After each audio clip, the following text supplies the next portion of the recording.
ఖమ్మం జిల్లా పాలేరు ఎన్నికల నగారం మోగింది. రామ్రెడ్డి వెంకట్రెడ్డి హఠాన్ మరణంతో ఉప ఎన్నిక అనివార్యమైంది. ఉప ఎన్నికకు సంబంధించి ఈ నెల 22న నోటిఫికేషన్ విడుదల చేయనున్నారు. 29న నామినేషన్లు వేసేందుకు చివరి తేదీగా పరిగణించారు. 30న నామినేషన్ల పరిశీలన జరుగుతుంది. మే 2 వరకు నామినేషన్ల ఉపసంహరణ గడువిచ్చారు. మే 16న పోలింగ్, 19న ఓట్ల లెక్కింపు జరగనుంది. పాలేరు శాసనసభ నియోజకవర్గం నుంచి రామ్రెడ్డి వెంకట్రెడ్డి సతీమణిని కాంగ్రెస్ పార్టీ బరిలోకి దించే అవకాశం ఉంది. అటు వరుస విజయాలతో జోరు మీదున్న అధికార పక్షం కూడా పాలేరుపై కన్నేసింది. తుమ్మల నాగేశ్వరరావును బరిలోకి దింపే యోచనలో టీఆర్ఎస్ ఉంది. తుమ్మల కాదనుకుంటే ఆయన కుమారుణ్ణి బరిలోకి దింపే అవకాశాలు కనిపిస్తున్నాయి. ఇంతకీ పాలేరులో విజయడంకా మోగించేదెవరు? కాంగ్రెస్ తన స్థానాన్ని కాపాడుకోగలదా? అధికార పార్టీ జోరు కొనసాగిస్తుందా? పాలేరులో ఉప ఎన్నిక డెఫినెట్గా గత ఉప ఎన్నికల కన్నా కూడా ఆసక్తికరంగా ఉంటుంది. ఎందుకంటే ఇప్పుడు మనకు ఇప్పటివరకు జరిగిన ఉప ఎన్నికలో వరంగల్ పార్లమెంటు నియోజకవర్గానికి ఉప ఎన్నిక జరిగింది. అలాగే నారాయణ్ ఖేడ్ అసెంబ్లీ ఉప ఎన్నిక జరిగింది. వీటితో పోలిస్తే డెఫినెట్గా పాలేరు మోర్ కీన్ కాంటెస్ట్ ఉంటుంది. కారణం ఏంటంటే, ఒకటి, ఖమ్మం జిల్లాలో టీఆర్ఎస్కు ఒరిజినల్గా బలం లేదు. ఏమైనా బలం వచ్చింది అంటే అది అరువు తెచ్చుకున్న బలం, ఇతర పార్టీల నుంచి వచ్చిన బలం. ముఖ్యంగా తుమ్మల నాగేశ్వరరావు చేరికతో కొంత తెలుగుదేశం పార్టీ నుంచి ఒక సెక్షన్, భారీ సెక్షన్ వచ్చి టీఆర్ఎస్లో కలిసింది. అదే ఖమ్మం జిల్లాలో టీఆర్ఎస్ బలాన్ని పెంచింది. ఖమ్మం మున్సిపల్ ఎలక్షన్స్లో టీఆర్ఎస్ గెలవటానికి కూడా దోహదం చేసింది. అదే కాకుండా వామపక్షాల నుంచి కూడా దిగువ శ్రేణి నాయకులు కొద్దిమంది వచ్చి చేరారు. అది మొత్తం మీద చూసుకుంటే తెలంగాణ ఉద్యమ కాలంలో కూడా ఖమ్మం జిల్లాలో టీఆర్ఎస్కు పట్టలేదు. తెలంగాణ ఉద్యమం కూడా కంపారిటివ్లీ బలహీనంగా ఉంది. ఖమ్మం జిల్లాలో తెలంగాణ ఉద్యమం నడిపిందల్లా న్యూ డెమోక్రసీ ప్రధానంగా. అందువల్ల మారిన రాజకీయ పరిణామాలు, రాష్ట్రంలో టీఆర్ఎస్ ప్రభుత్వం రావడంతో కొంత ఖమ్మంలో పుంజుకుంది. కానీ ఇదంతా ఇంపోర్టెడ్ స్ట్రెంత్. అందువల్ల ఇవాళ ఇంపోర్టెడ్ స్ట్రెంత్తో అసెంబ్లీ ఎన్నికలకు వెళ్ళాల్సి వస్తుంది. ఖమ్మంలో జరిగిన మున్సిపల్ ఎన్నికల్లో కూడా ఒక ఇండికేషన్ ఏంటంటే, కాంగ్రెస్ పార్టీ 10 స్థానాలు గెలుచుకుంది. కంపారిటివ్లీ మీకు వరంగల్లో గెలవలేదు, సిద్దిపేటలో గెలవలేదు, హైదరాబాద్లో గెలవలేదు, ఎక్కడా గెలవలేదు. అందువల్ల ఈ కంపారిటివ్గా తీసుకున్నప్పుడు ఖమ్మంలో తన బలాన్ని, ఉనికిని కాంగ్రెస్ పార్టీ మెరుగ్గా చాటుకుంది. ఇది కాంగ్రెస్ పార్టీ సీటు. అందువల్ల కాంగ్రెస్ పార్టీకి ఆ అడ్వాంటేజ్ కూడా ఉంటుంది. అందువల్ల కాంగ్రెస్ బలంగా ఫ్రీలో ఉంటుంది. రెండవది, గత ఎన్నికల్లో తీసుకున్న, మీకు అంతకుముందు ఎన్నికల్లో తీసుకున్న పాలేరులో సిపిఎంకు బలమున్న సీటు. మొన్న 2014 ఎన్నికల్లో కూడా సిపిఎం చాలా స్వల్పమైన మెజారిటీతోనే ఈ సీటు ఓడిపోయింది. సో అందువల్ల ఇవాళ కొత్తగా వచ్చిన పరిణామాలు సిపిఎంకు నెగిటివ్గా వచ్చినాయి పెద్దగా ఏమీ లేవు. ఏమైనా ఉంటే సిపిఎం నుంచి కొంతమంది లోయర్ లెవెల్ లీడర్షిప్ క్యాడర్ కొంతమంది టీఆర్ఎస్లో చేరొచ్చు.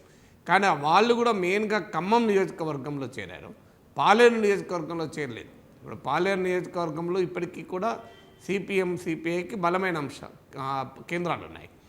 ఇక సిపిఎం సిపిఐ కలిసి పోటీ చేయవచ్చు అనేది ఇప్పటివరకు అందుతున్నటువంటి సిగ్నల్స్ కూడా. ఎందుకంటే మొన్న మున్సిపల్ ఎన్నికల్లో సిపిఐ కాంగ్రెస్తో పోయింది, కానీ అది మున్సిపల్ ఎన్నికలకే పరిమితం అవుతారని కూడా చెప్పారు. అంతకుముందు ఎమ్మెల్సీ ఎన్నికల్లో సిపిఐ అభ్యర్థికి సిపిఎం కూడా మద్దతు ఇచ్చింది. వామపక్షాల ఐక్యత అనేది ఒక కీలకమైన అంశంగా ముందుకు వచ్చింది కనుక ఉభయ కమ్యూనిస్ట్ పార్టీలు కలిసే పోటీ చేయొచ్చు. ఈ మేరకు మౌఖికమైన అవగాహన కూడా వామపక్షాల మధ్య ఉందని కూడా రాజకీయ వర్గాలు చెప్తున్నాయి. ఓవరాల్ అండర్స్టాండింగ్ ఆల్రెడీ ఉంది అని. అందువల్ల సిపిఐ సిపిఎం కలిసి పోటీ చేసినప్పుడు వామపక్షాల అభ్యర్థి కూడా ఇక్కడ చాలా బలమైన అభ్యర్థిగా సిపిఎం అభ్యర్థి ఉంటాడు. సో ఈ కాంగ్రెస్ సిపిఎం టీఆర్ఎస్ సహజంగానే అధికారంలో ఉంది. ఖమ్మంలో మున్సిపల్ ఎన్నికలు గెలిచింది. రాష్ట్ర వ్యాప్తంగా ఒక సానుకూలమైన వాతావరణం అది ఉంది కనుక సహజంగానే టీఆర్ఎస్ ఈసారి అసెంబ్లీ ఉప ఎన్నికల్లో సిగ్నిఫికెంట్ కంటెండర్ ఉంటారు. ఈ 3 కాక వైఎస్ఆర్ కాంగ్రెస్ ఇక్కడ పార్లమెంట్ సీట్ గెలిచింది, ఖమ్మం జిల్లాలోనే అసెంబ్లీ స్థానాలు గెలిచారు. వాళ్ళు ఇప్పుడు టీఆర్ఎస్లో కొంతమంది చేరొచ్చు. వైఎస్ఆర్ కాంగ్రెస్ పార్టీ కూడా రంగంలో దిగితే ఆ బలం ఎవరికి లాభము, ఎవరికి నష్టం అనే ఒక కూడికలు తీసివేతలు కూడా ఉంటాయి. ఇక తెలుగుదేశం పార్టీ వాస్తవంగా ఖమ్మం జిల్లాలో కొంత బలం ఉన్నటువంటి పార్టీ. కానీ తుమ్మల నాగేశ్వరరావు ఎగ్జిట్తో తెలుగుదేశం పార్టీ ఖమ్మం జిల్లాలో చాలా బలహీనపడింది. అందువల్ల టీడీపీ ఎటువైపు ఉంటుందనే ఒక పాయింట్. ఏ చూసినా ఇది ఒక మల్టీ కార్నర్ కాంటెస్ట్ లాగా బహుముఖ పోటీగా ఉండొచ్చు. తెలంగాణలో బీజేపీ తెలుగుదేశానికి రామ్ రామ్ చెప్పింది కనుక మరి బీజేపీ ఇక్కడ ఖమ్మం జిల్లాలో బలం ఉన్న పార్టీ కాదు, కానీ ఏమైనా ఇక రంగంలో ఉంటుందా అనేది. కానీ ఏ రంగంలో ఉన్నా బీజేపీ పెద్ద ప్లేయర్ కాదు, బీజేపీ ప్లేయర్ కాదు, తెలుగుదేశం దాదాపు నిర్వీర్యమైపోయింది, అది కూడా ప్లేయర్ కాదు. ఇక వైఎస్ఆర్ కాంగ్రెస్ పార్టీ అంత పెద్ద సిగ్నిఫికెంట్ ప్లేయర్ కాకపోయినా కూడా దానికి కొంత ప్రజెన్స్ ఉంటుంది. అందువల్ల ఇది ఒక బహుముఖ పోటీగా మాత్రం ఉంటుంది. అందువల్ల కంక్లూడింగ్గా చెప్పగలిగితే ఇది నారాయణ ఖేడ్ లాగా, ఇది వరంగల్ ఉప ఎన్నికల్లాగా టీఆర్ఎస్కు ఉండదు. ఇది కేక్ వాక్ మాత్రం ఉండదు. ఇది గమనించినటువంటి టీఆర్ఎస్ ఖమ్మం జిల్లాలో ప్లీనరీ సమావేశాలు పెట్టడం కూడా అదే ఉద్దేశం. ఈ నెలలో చివరిలోనే ప్లీనరీ సమావేశాలు పెట్టారు. ఒక రకంగా పాలేరు ఉప ఎన్నికలకు ఒక బెంచ్ మార్క్, ఒక ప్రిపరేషన్. నా నమ్మకం ఈ ఎన్నికల్లో మీరు చూడండి, కేసీఆర్ గారు కాంగ్రెస్ పార్టీనే కాదు కమ్యూనిస్టులను కూడా టార్గెట్ చేసి మాట్లాడతారు. ఎందుకంటే ఖమ్మంలో ఇప్పుడు ప్రధానంగా వీళ్ళిద్దరిని ఎదుర్కోవాలి కనుక. అందువల్ల ఈ ఎన్నిక గత ఎన్నికల్లాగా కేక్ వాక్ ఉండదు. ఇంకొకటి, మనకి మున్సిపల్ ఎన్నికల్లో కూడా మనము చాలా జాగ్రత్తగా గమనిస్తే ఒక ట్రెండ్ కనబడుతోంది. బయటికి కనబడుతున్న ట్రెండ్ ఏంటంటే టీఆర్ఎస్కు తిరుగులేదు, ఇక రాజకీయ ప్రత్యర్థులంతా కూడా కంప్లీట్గా కొలాప్స్ అయిపోయారని మనం అనుకుంటాం. కొంతవరకు నిజం, ఇది పాక్షికంగా నిజం. నిజంగా టీఆర్ఎస్ 2014తో పోలిస్తే 2016లో ఖచ్చితంగా ఆర్గనైజేషనల్గా బలపడింది. దీనికి పార్టీ ప్రభుత్వం ఉండడం ఒక కారణమైతే ఇతర పార్టీల నుంచి తీసుకొని రావడం కూడా ఒక కారణం. దిగుమతులు రాజకీయంగా నైతికమా అనే చర్చ ఎప్పుడున్నా ఖచ్చితంగా టీఆర్ఎస్ బలోపేతం అవ్వడానికి అతను దోహదించేసింది.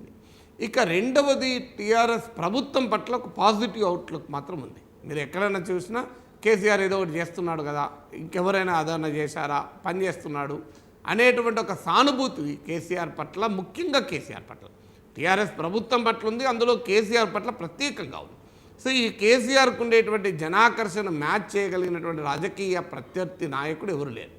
ఒక ఐకానిక్ లీడర్గా ఉన్నాడు. కేసీఆర్ ప్రభుత్వం పట్ల, ప్రభుత్వ పర్ఫార్మెన్స్ పట్ల ఉన్న సానుభూతిని ఆధారంగా చేసుకొని టీఆర్ఎస్ ఈ అన్ని ఎన్నికలు గెలుస్తుంది. కానీ మున్సిపల్ ఎన్నికలు మనం అంతర్లీనంగా చూస్తే వరంగల్లో 1/2 డజన్కు పైగా తిరుగుబాటు అభ్యర్థులు గెలిచారు, సిద్దిపేటలో 1/2 డజన్కు పైగా తిరుగుబాటు అభ్యర్థులు గెలిచారు, ఖమ్మంలో 10 సీట్లలో కాంగ్రెస్ గెలిచింది, సిద్దిపేటలో కాంగ్రెస్ బీజేపీ గెలవడమే కాదు ఎంఐఎం కూడా ఎంటర్ అయింది. అందువల్ల ఇదేమి వన్ సైడెడ్గా లేదు మనం అనుకున్నట్లు.